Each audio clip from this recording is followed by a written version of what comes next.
আসসালামু আলাইকুম ওয়া রাহমাতুল্লাহ। কুইজের মাধ্যমে আয়কর আইন 2023-এর এটি পর্ব 3।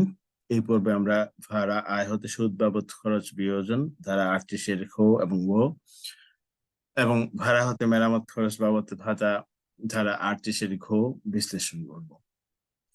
দেখা যাক প্রথম কুইজ। কুইজ 1-এ রয়েছে কোয়েশ্চেন: আয় বর্ষ 2022-2023-এ জনাব ইমাম সাহেবের 2 তলা বাসার নিচতলার ভাড়া আয় 3 লাখ টাকা এবং বার্ষিক মূল্য তাই।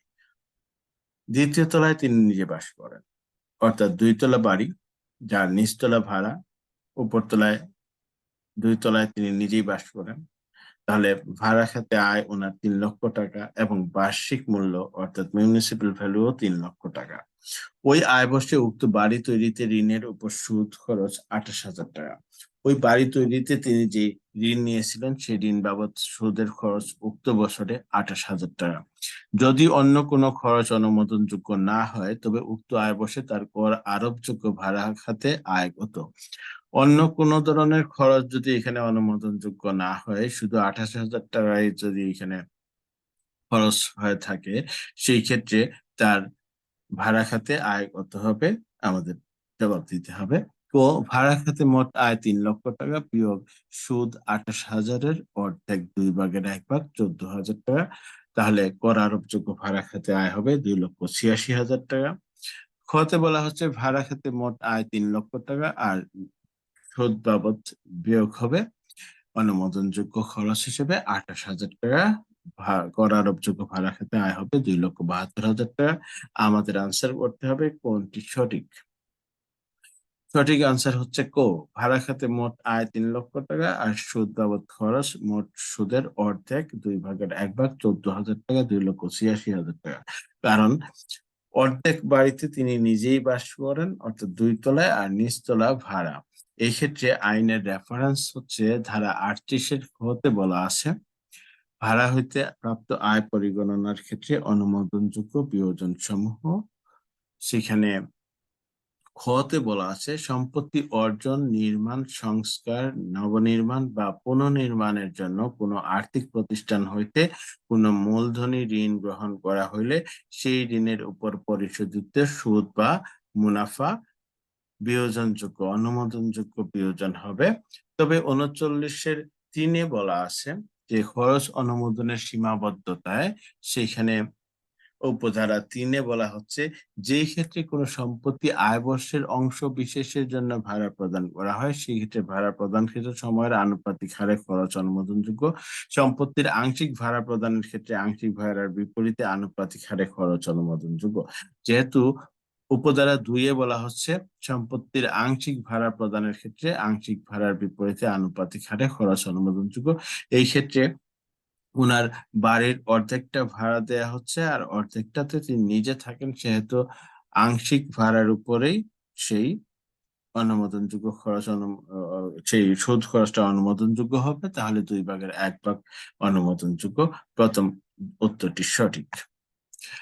আর 3-এ যেটা বলা হচ্ছে সেটা হচ্ছে যে এই ক্ষেত্রে কোনো সম্পত্তি আয় বর্ষের অংশ বিশেষের জন্য ভাড়া প্রদান করা হয়, অর্থাৎ পুরো বছর না, তার অর্ধেক বা 6 মাস 3 মাস যেখানে শূন্যতা ভাতা থাকবে সেই সেই ক্ষেত্রে বলা হচ্ছে আনুপাতিক হারে খরচ অনুমোদন হবে। তো এই ক্ষেত্রে 39-এর 2 প্রযোজ্য। কুইজ 2-এ জনাব আবুল কালাম সাহেব ব্যাংকের অর্থায়নে একটি বাড়ি নির্মাণ করেন। বাড়িটির নির্মাণ কাজ শুরু হয় 2021 সালে এবং সম্পন্ন হয় 2022 সালের মে মাসে। তিনি বাড়িটি আগস্ট 2022-তে ভাড়া দেন। নির্মাণ কাজ চলাকালীন সময় তার মোট সুদ খরচ 2,40,000 টাকা। তিনি বছরে কত টাকা করে সর্বোচ্চ কত বছরে এই খরচ সমন্বয় করতে পারবেন? অর্থাৎ কালাম সাহেব যখন বাড়িটি নির্মাণ করেন তখন ব্যাংক সুদ নিয়ে বাড়ি নির্মাণ করেন এবং নির্মাণ কাজ চলাকালীন সময়ে তিনি 2,40,000 টাকা সুদ বাবদ খরচ দেন।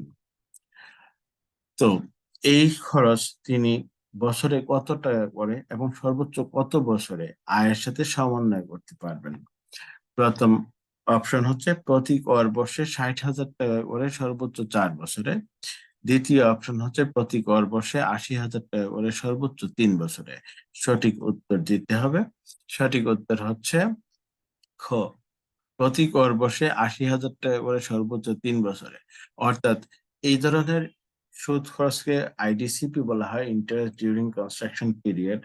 এই ইন্টারেস্টকে ৩ ভাগে ভাগ করে, সমান ৩ ভাগে ভাগ করে ৩ বছরের মধ্যে, আয় শুরু হওয়ার প্রথম ৩ বছরের মধ্যে সমানভাবে সেটা সমন্বয় করা হয়। এই ক্ষেত্রে আইনের রেফারেন্স হচ্ছে ধারা ৩৮-এর বইতে সম্পত্তি অর্জন, নির্মাণ, মেরামত, নবনির্মাণ বা পুনর্নির্মাণের জন্য ব্যবহৃত কোনো মূলধনী ঋণের উপর কোনো আর্থিক প্রতিষ্ঠানকে ভাড়াপূর্ব সময়ে কোনো সুদ বা মুনাফা পরিশোধ করা হইয়া থাকিলে সেই সুদ বা মুনাফা ভাড়া শুরুর সহিত সংশ্লিষ্ট আয়বর্ষ হইতে একাধিক্রমে মোট ৩ আয়বর্ষের সমকিস্তিতে বিয়োজনযোগ্য হইবে। তো এই ক্ষেত্রে মোট ২,৪০,০০০ টাকার ৩ ভাগের ১ ভাগ ৮০,০০০ টাকা করে ৩ বছরে সমন্বয় হবে। কুইজ ৩, আয়বর্ষ ২০২২-২০২৩-এ জনাব রায়হান সাহেবের আবাসিক বাড়ি হতে ভাড়া আয় ৪ লাখ টাকা। চুক্তি অনুযায়ী ভাড়াটিয়া নিজেই বাড়ির মেরামত খরচ করে থাকেন। এক্ষেত্রে তার মেরামত রক্ষণাবেক্ষণ বাবদ ভাতা কত হবে? অপশন ক, ৪ লক্ষ টাকার 25%, ১ লক্ষ টাকা। অপশন খ, 0। উত্তর দিতে হবে কোনটি সঠিক? জবাব 0। কারণ এই ক্ষেত্রে জনাব রায়হান সাহেবের ভাড়াটিয়া চুক্তি অনুযায়ী নিজেই মেরামত এবং রক্ষণাবেক্ষণ খরচ নিজে করে থাকেন।